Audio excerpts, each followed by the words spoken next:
After I refused to sell my hard-earned business to bail out my irresponsible brother, my family held a vote to cut me off, so I turned the tables and revealed every dirty secret they tried to hide. When I declined to sell my business to rescue my brother's failed venture, my relatives held a ballot to exclude me. They smirked, declaring, "The majority decides." My sister simply observed. I returned their smirk and stated, "Then let's vote on this instead."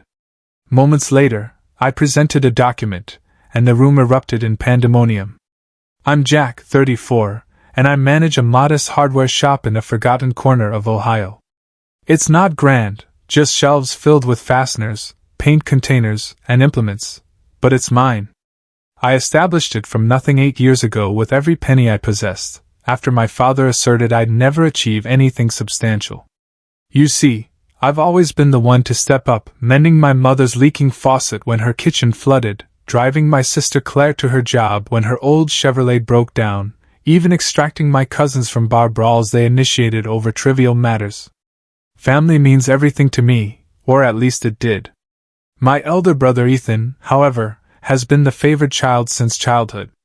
He was always the star, straight A's, a university degree, my mother's tearful pride at every milestone.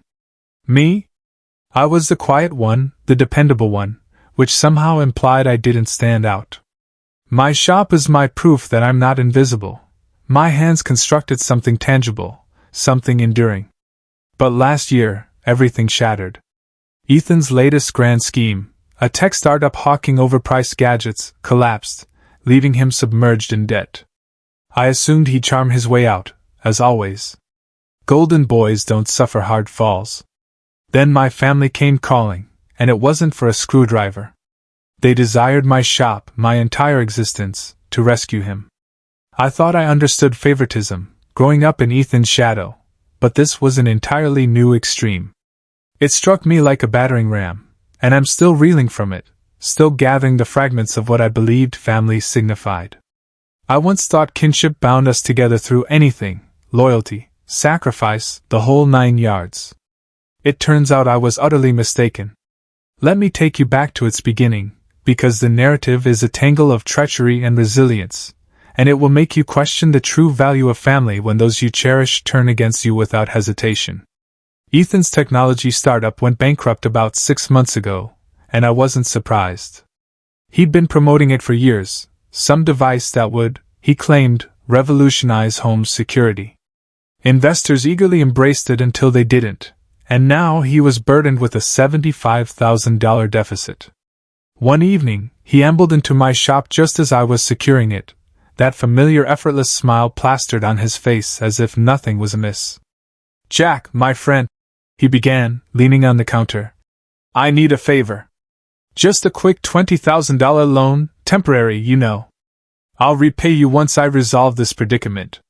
I gazed at him, the fluorescent lights humming above. My shop barely generates enough to cover its expenses, and he's aware of that. I told him no, unequivocally. "Ethan, I'm not a bank. I've witnessed your schemes, they don't succeed. I can't risk it." He shrugged, said he understood, and departed without a dispute. I almost felt regret, almost. That night, Mom telephoned, her voice trembling as if she'd been weeping. "Jack, Ethan's in serious trouble. He's so stressed, and you're the only one who can assist. Please consider it." Guilt churned in my stomach. She's always had a blind spot for him, ever since he triumphed in that third-grade spelling bee and I received a pat on the head for not tripping over my shoelaces. But I maintained my stance.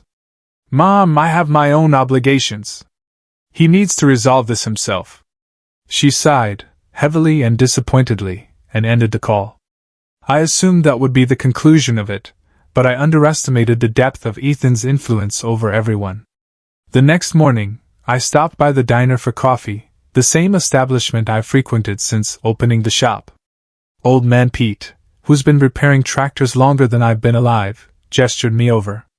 "Heard you're doing well while Ethan's struggling," he remarked, eyebrows raised. I froze, cup halfway to my lips.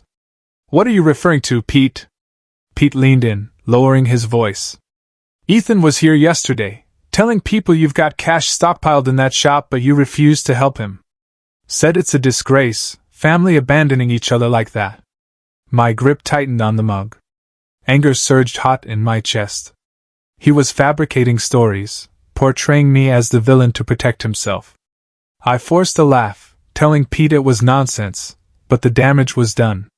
By noon, 2 regular customers canceled orders, their voices clipped over the phone. Word was spreading, and Ethan was the one wielding the megaphone. I drove home that night, knuckles white on the steering wheel. Ethan has always been the smooth talker, escaping speeding tickets, charming teachers into granting extra credit. But this was different. He wasn't merely evading repercussions, he was dragging me down to keep himself afloat. I kept replaying Mom's call, her plea echoing in my mind, and Pete's remarks stung like salt in a wound. I'd spent years demonstrating I'm more than the shadow they cast me in, and here he was, transforming my diligent effort into his tale of woe. Part of me desired to call him, demand he speak plainly, but I knew he'd just flash that grin and talk circles around me. Instead, I sat in my truck outside the shop, gazing at the faded sign, Jack's Hardware, and felt something shift. This wasn't merely about money anymore. Ethan wasn't going to stop, and I had a nagging suspicion the family wouldn't either. They'd always rallied around him, but I never imagined they'd target what was mine. I was mistaken, and it was about to worsen. A week after Ethan's visit, Dad called me. His voice was gruff, no pleasantries. "Get over here tonight. We need to converse." I knew it wasn't about borrowing a ladder. When I arrived at their house, the driveway was full, Mom's sedan, Claire's dilapidated Chevy, even Uncle Ray's rusty pickup. My stomach sank. This wasn't a discussion, it was an ambush.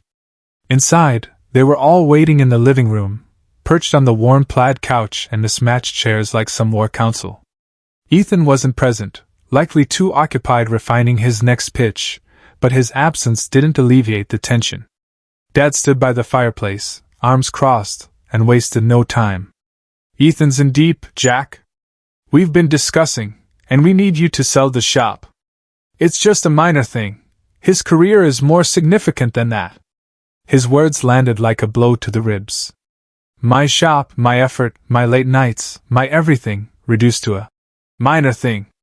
I opened my mouth, but nothing emerged initially, just a sharp intake of breath. Mom interjected, her hands twisting a dish towel as she always does when anxious. "You've always cared for us, Jack. Ethan's lost right now, and this is what family does, we uplift each other." Her eyes were gentle, pleading, but there was an underlying firmness I hadn't noticed before, as if she'd already determined my response. I found my voice. "That shop isn't some piggy bank I can break open. It's my life. Ethan's had his opportunities. Why is it my responsibility to rectify this?" Dad's jaw tightened. "Because he possesses potential. You're dependable, certainly, but Ethan's the one who could truly achieve something substantial." Dependable. The word stung. 8 years of toil, and I'm merely the workhorse while Ethan's the racehorse. I shook my head, stating, "It's not fair. I'm not selling." That's when Ethan's influence permeated the room, even without his presence. Claire, my younger sister, whom I'd driven through blizzards for, spoke up. "Jack, it's not as if you're committed to that place. You could start anew." Her tone was casual, as if she were suggesting I switch coffee brands. I stared at her, awaiting a sign of insincerity, but she simply looked away. Uncle Ray nodded, grunting. "Family must stick together, kid. Ethan's the priority." Priority. Then Mom again, softer but more resolute. "Consider what he could accomplish with a fresh start." I felt the walls closing in, their voices accumulating like bricks. Ethan wasn't even here to confront me, but he'd already swayed them, as always. I stood up, hands clenched. "So, I'm supposed to destroy my life because Ethan can't fulfill his promises? I've been there for all of you, every single time, and now you're telling me it's insufficient?" Dad stepped closer, his voice low. "Don't complicate this more than necessary. We're asking, not begging." "Asking? Right. It felt more like an order, and the room was thick with it: expectation, judgment, and that familiar bias toward Ethan. I retrieved my jacket. "I'm not selling." That's my answer. Mom called after me. "Jack, please." But I didn't turn back. Driving home, my chest ached, not just from anger but something heavier. They didn't perceive me as their son, their brother. They saw a tool, a means to bolster their favored child. I thought I'd evaded the bullet by refusing, but I should have known they wouldn't relinquish it so easily. What followed wasn't a request. It was a reckoning, and it would reveal just how far they'd go to maintain Ethan's elevated status. 3 days after I departed Dad's house, my phone vibrated with a message from Claire. "Family meeting tonight, 7 p.m. Be there." No, please. No explanation, just an instruction. I almost disregarded it, but something urged me. Perhaps they'd reconsider, see Ethan's predicament for what it truly was. I was mistaken. When I entered the living room, it was like a recurrence. Same faces, same arrangement, but the atmosphere felt different, heavier. Dad stood by the fireplace again, Mom sat twisting that cursed dish towel, Claire avoided my gaze, and Uncle Ray cracked his knuckles as if preparing for a confrontation. Ethan was still absent, which should have alerted me, but I was too busy bracing myself. They were all smiling, too broadly, too perfectly, as if they'd rehearsed it. Dad cleared his throat. "We've been talking, Jack. You won't sell the shop, fine. But we can't allow Ethan to drown. So we're voting. You're either with us, or you're no longer family. Majority rules." My jaw dropped. A vote, as if I were some stranger they could discard. I laughed, short and bitter. "You're serious?" Mom nodded, her voice now steady. "It's the fairest method. We must safeguard what matters." Safeguard what matters. Ethan, not me. Dad raised his hand first, then Mom, then Uncle Ray. I turned to Claire, my last hope. She'd wept on my shoulder when her ex left her, slept on my couch when she couldn't afford rent. "Claire," I said, voice cracking. She looked at the floor, mumbled, "Sorry, Jack," and raised her hand. 4-1. Dad crossed his arms. "That's it. You're out." The room spun, not just from the decision, but from them. 8 years of being present, and they'd erased me with a show of hands. I stood there, heart pounding, and forced my voice calm. "Fine, let's vote on something else then." I reached into my jacket, extracted the shop's lease, my name only, and a letter I'd drafted after the last meeting, severing all financial connections to them. No more loans, no more favors. "I vote I keep what's mine," I declared, sliding the papers onto the coffee table. The smiles vanished. Dad's face turned crimson. "What the hell is this?" he bellowed. Mom gasped. "Jack, you can't." But I interrupted her. "You initiated this game, I'm playing it." Uncle Ray lunged for the papers, but I retrieved them. Claire merely stared, wide-eyed, as if she'd finally comprehended her actions. Then the door swung open, and Ethan sauntered in, full of confidence, tossing his keys on the sideboard. "What did I miss?" he said, grinning as if he'd entered a celebration. The room erupted. Dad shouted at me, "This isn't how family operates." Mom began crying, clutching that towel like a lifeline. Ethan's grin faltered as he noticed the papers, but he quickly recovered, stepping toward me. "Come on, Jack, don't be dramatic." Dramatic? After they just voted me out of my own kin? I held up the lease. "This states I owe you nothing. You're not touching my shop." His eyes narrowed, but he didn't press, not yet. Dad slammed his fist on the mantel.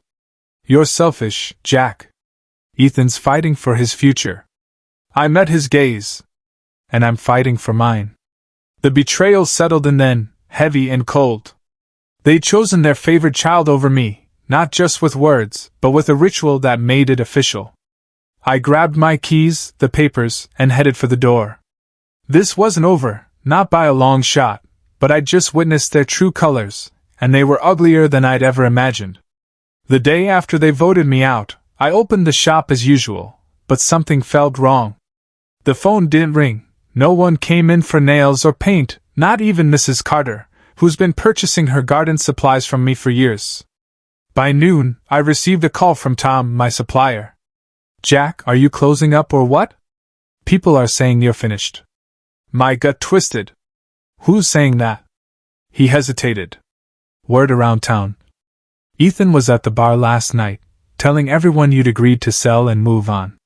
Said it's a done deal." Rage consumed me. I hadn't agreed to anything, but Ethan was out there poisoning my business, driving my customers away with falsehoods. I hung up, hands trembling, and checked my sales log. Orders cancelled, no explanations. He wasn't merely after my money, he was strangling my livelihood. I wanted to drive to his place and wipe that smug grin off his face, but I knew he'd twisted into me being the aggressor. Then Claire appeared that afternoon, pale and restless, clutching her purse like a shield. "Jack, I need to tell you something," she said, voice barely above a whisper. "Ethan, he did something else." I braced myself. "Spit it out." She swallowed hard. "A month ago, he came to me, said he needed a loan for his startup.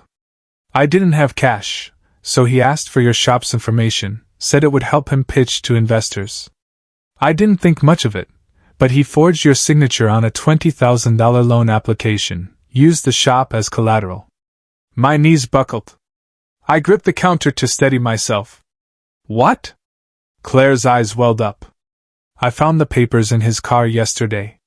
He didn't send it yet, but if he had, you'd be liable." "I'm so sorry. Sorry, I didn't know. Sorry." Wasn't sufficient. Ethan hadn't just deceived the town, he'd attempted to steal my future right out from under me. If I hadn't checked my credit after the vote, I might have been blindsided by a bank notice any day. I couldn't endure it anymore. I drove to Ethan's apartment, the forged papers Claire had given me crumpled in my fist. He answered the door in a bathrobe, sipping coffee as if he hadn't a care in the world. "Jack, what's up, bro?" he said, all casual. I thrust the papers at him. "This? You spread lies about my shop closing, and now you're forging my name? You're a damn thief."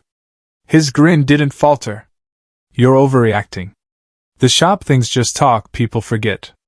And the loan? I was going to tell you. Family shares the burden, right? Shares the burden. As if I were his personal ATM. I stepped closer, voice low. You don't comprehend, do you? This isn't sharing. It's you exploiting me because you can't bear to fail alone." He shrugged, sipping his coffee.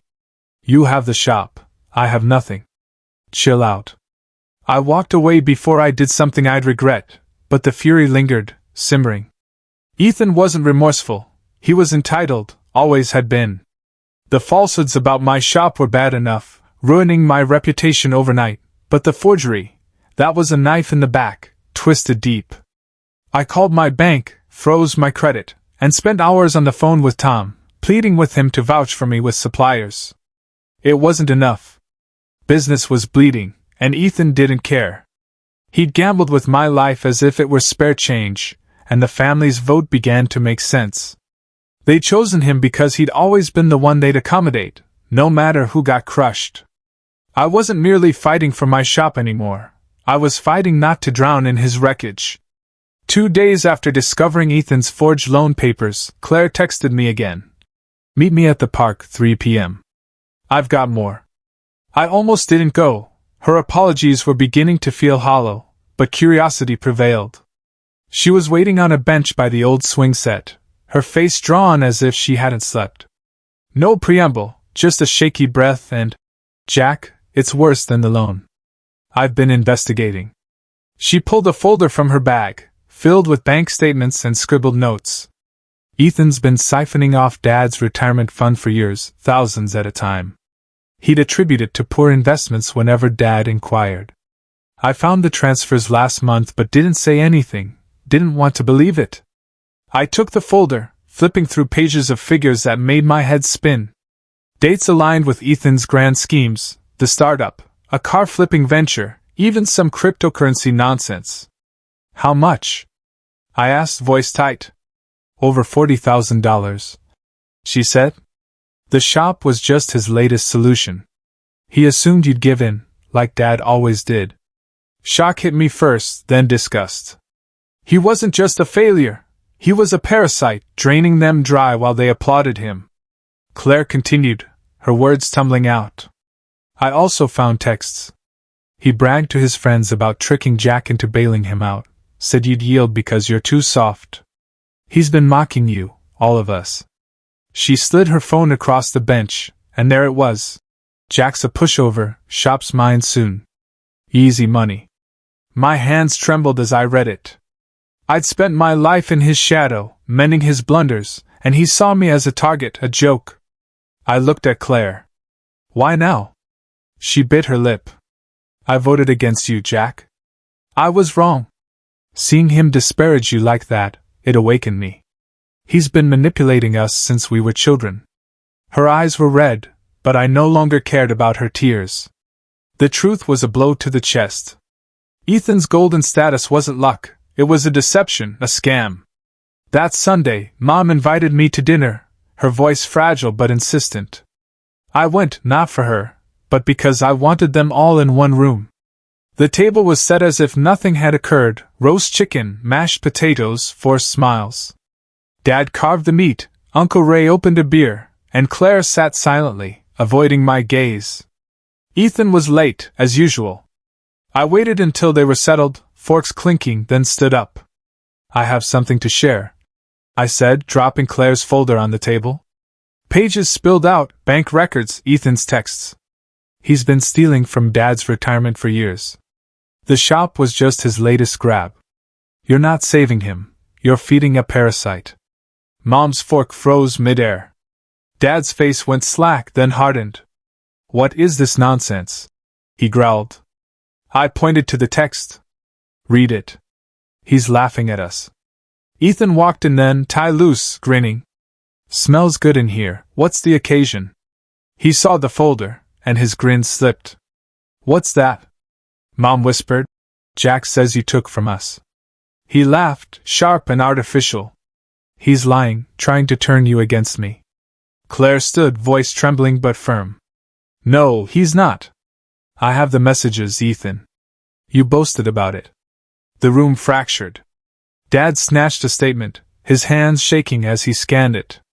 Mom's eyes welled up, but not for me, for him. Uncle Ray muttered, Jesus. And Ethan's charm cracked. You're all overreacting. He snapped, but the evidence was a noose tightening around him. I didn't yell, I just watched them, seeing him for once. The golden boy wasn't gleaming anymore, and I wasn't finished showing them the cost of their vote. The silence after Claire supported me was stifling. Ethan stood there, trapped, his grin replaced by a sneer. Dad's eyes remained fixed on the bank statement, veins bulging in his neck. Mom clutched her napkin, tears streaking her face, while Uncle Ray simply stared at the table. I didn't allow the moment to settle. You voted me out to save him, I said, voice steady, but he's been robbing you blind. I'm done being your scapegoat. Dad slammed the paper down. Family doesn't do this, Jack. You don't air dirty laundry like some damn lawyer. I stepped forward. You made it a transaction when you voted me out, as if I were trash. I'm just presenting the evidence. Ethan lunged for the folder, shouting, he's twisting it. Uncle Ray grabbed his arm, restraining him. Sit down, boy, he growled, and for once, Ethan fell silent. I turned to Dad. He has something on you, doesn't he? That's why you always yield. Dad's face flushed, but he didn't respond. Ethan smirked, as if he still held an advantage. Tell him, I pressed. Ethan's eyes flicked to Dad, then back to me. Fine. He spat. Years ago, Dad got deeply involved with some bookies, gambling debts. I rescued him, took the blame when the police investigated. He owes me. Dad's head dropped, shame etching lines into his face. Mom gasped. Paul, is that true? He nodded, barely audible. I didn't want you to know. The room tilted. Ethan's influence wasn't talent or charm, it was blackmail, holding Dad's secret like a leash. I looked at them all, Mom's denial, Claire's guilt, Uncle Ray's shock. You chose him because he has you ensnared, I said, but I'm not participating anymore. I pulled a folded paper from my pocket, a legal notice I'd had drafted after the vote, prohibiting them from my shop, my accounts, my life. I dropped it on the table. This ends it. No more favors, no more family. Ethan scoffed. You're bluffing. I met his stare. Try me. Dad stood, voice trembling. You'd sever ties with us over this? I nodded. You severed ties with me first. Ethan lunged again, this time breaking free, grabbing my shirt. You think you're superior to us? He hissed. I shoved him off hard. No. I just stopped believing your lies. Claire stepped between us, pleading. Jack, don't. But I held up a hand. I vote myself out of this mess, I said, echoing their own words back at them. The irony was not lost. Majority ruled, but I no longer needed their tally. I turned to Dad one last time. You allowed him to use me to settle a debt you should have confronted. That's on you. His mouth opened, but nothing emerged. Mom sobbed. We're still family. But it sounded hollow. I grabbed my jacket and walked to the door. There was silence, louder than any argument. Ethan yelled after me. You'll regret this. I didn't look back. The conflict was over. I'd exposed it, and they couldn't unsee it. Whatever came next, I'd face it alone, but at least it would be on my terms. I'm Jack again, standing in my shop a month after that final dinner, sweeping sawdust from the floor. Ethan fled the next day. Rumor has it he's in Cleveland, running some dubious scheme under a new identity. Dad's a shell now, his pride gutted by the truth I forced him to confront. Mom calls occasionally, leaving voicemails I don't answer, soft pleas about reconciliation that feel like echoes of a life I no longer fit into. Claire's different. She's suing Ethan for her portion of the retirement debacle, and I've been providing her lawyer with insights from my own records. The shop is still mine, though it's a struggle. Ethan's falsehoods about me closing deterred half my customers, but a few loyal ones, like old Pete from the diner, continue to frequent it. I'm rebuilding, one transaction at a time, demonstrating I don't require their approval to persevere. Those additional wounds Ethan inflicted, the rumors, the forged loan, left scars deeper than I anticipated. I still awaken some nights, fists clenched, replaying how he smirked while undermining me. 8 years of devotion, of being the one they relied on, and it concluded with a vote that didn't even acknowledge me. I grieve that, cried myself raw a few times, if I'm honest, but it's subsiding. The shop is quiet now, no